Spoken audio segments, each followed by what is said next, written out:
Thrust termination system is armed.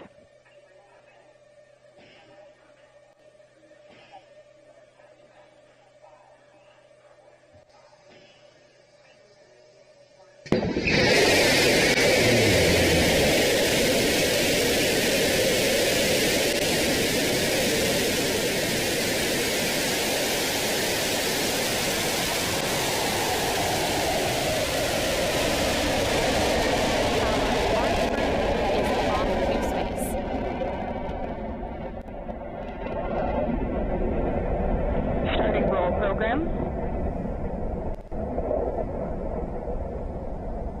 30 seconds into flight. Now you can note the speed and altitude graphics there at the bottom of your screen. 7,000 feet and climbing. And the chart at the left is tracking the main milestones that we're going to see during the flight. Beginning throttle down for Q limiting.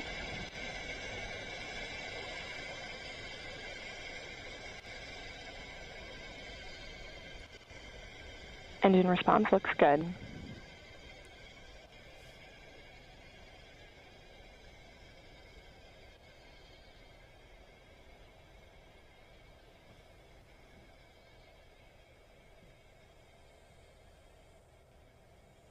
All right, it looks like we've passed Max Q. There you hear on the radio there, the Max Q has passed. That's the point at which the aerodynamic pressures on the vehicle are Mach at 1, their max. vehicle is supersonic. All right. And you can just see the glow of the engine there. And Engine there we, back up to full There's the throttle. onboard. the onboard camera looking down at West Texas. Chamber pressure looks good. Passing 70,000 feet.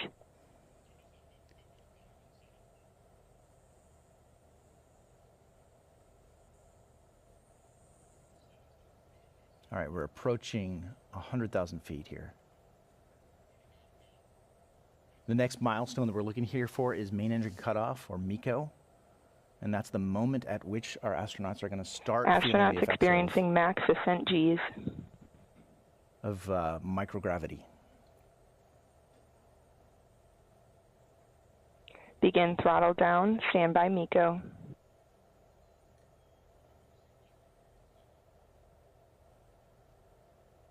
MECO confirmed.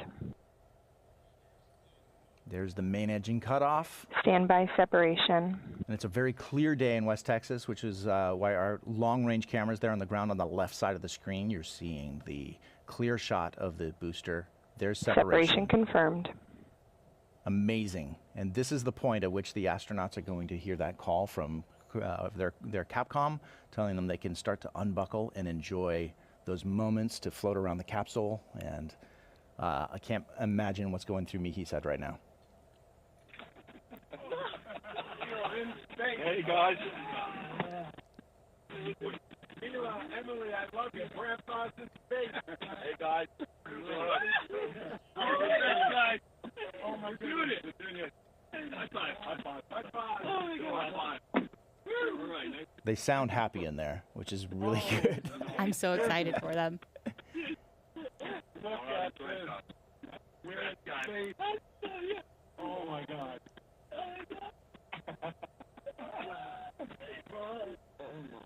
Passing the Kármán line. And there they are. They've crossed into space. Now, both the booster and the capsule are both ascending now. The vehicles are separated, and now they're just both coasting up into their apogee point, and they're going to reach apogee about the same time, and then begin their journey back to Earth. No problem. You can hear the voices of the astronauts right now as they are floating around the capsule. Capsule has reached apogee. Oh my God. Congratulations.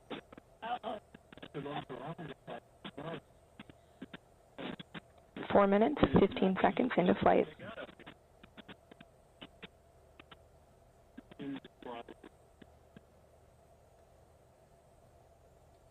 An amazing day to fly to space for these 6 Booster astronauts. descending past 340,000 feet. Now, the booster is more aerodynamically shaped than the capsule is, so it's going to win the race back to the Capsule ground. body So rates the look good. chart on the left side of the screen that you see there is tracking the booster. The chart on the right side is tracking the capsule's descent. And so that booster is going to 1 first minute touch warning. down just a couple minutes before the capsule does. And you hear there the 1 minute warning came from Capcom. They're talking to the astronauts in the capsule, giving them that 1 minute warning to return to their Booster seats. descending nominally. And one thing I love is that you can see this booster coming down to West Texas. Astronauts returning to seats. The astronauts returning to their seats, and the booster will actually land about 2 miles north from the launch pad.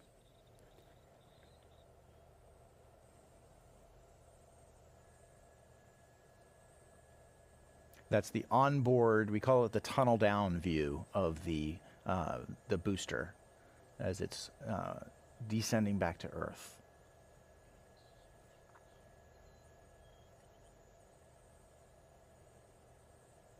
You'll notice the clouds moving from left to right there. The booster, as it's ascending, rolls a little bit.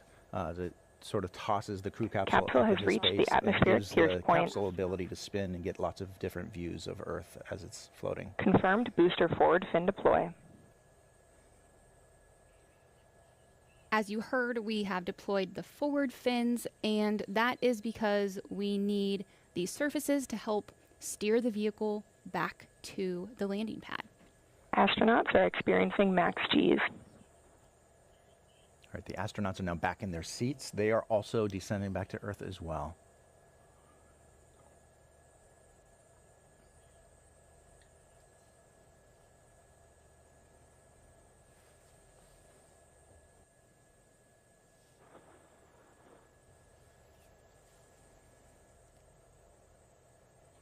Coming up here soon, we'll have my favorite part. I'm biased because it's the engine, but we will get to see the engine reignite.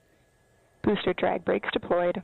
Approach an engine restart. All right, there's the drag brakes, and you're going to see the velocity of the dropping of the booster here really cut down. It's below 500 miles an hour now.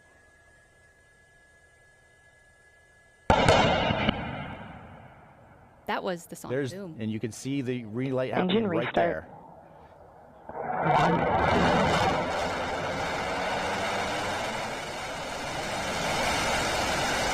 Landing legs deployed. Booster descent nominal.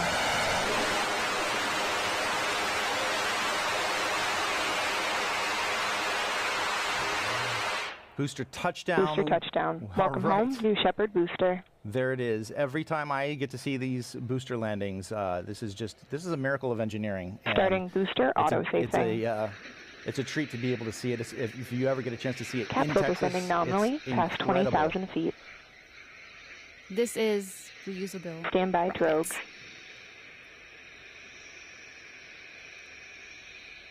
So the show is not over because we have the capsule, and on your screen you can see that the capsule is descending with the altitude decreasing there.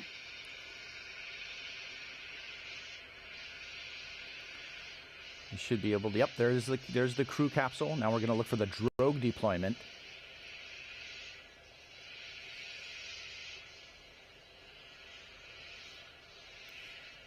There it is. Looks like we got 3 good drogues. Now these are the So drogue deployment confirmed. are the initial drogue parachutes that pull out the main parachutes just a few seconds later. There's 3 good main parachutes have been deployed. Capsule main parachute deployment confirmed. There we are. 3 reefed parachutes. Always Confirmed. really good to Capsule see mains this. look good. Amazing. So these astronauts have gone to space. They have unbuckled. They have enjoyed a few Capsule moments landing of zone is floating within around the expected capsule. range limits. And here they are looking out the window, seeing Earth. Capsule descending nominally past 1,700 feet. That is a great shot. We are just under 1,500 feet from the capsule landing.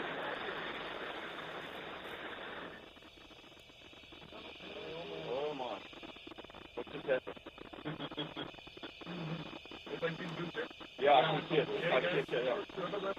There it is, yeah. Now the parachutes, they're essential for providing a gentle touchdown for the capsule, and it also has a retro thrust system on the base of the TDS capsule, enabled. which is going to make the final touchdown even smoother for those astronauts. Under 1,000 feet here.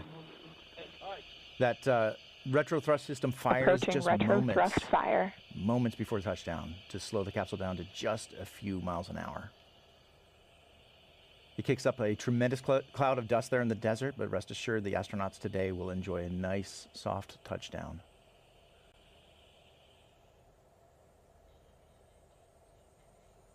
Again, great work by our drone team in West Texas today.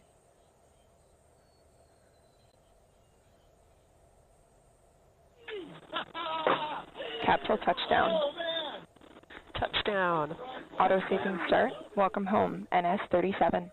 Our astronauts have landed and they have touched down back in West Texas. Welcome home, crew of NS-37, the 37th mission to space for New Shepard. Status check.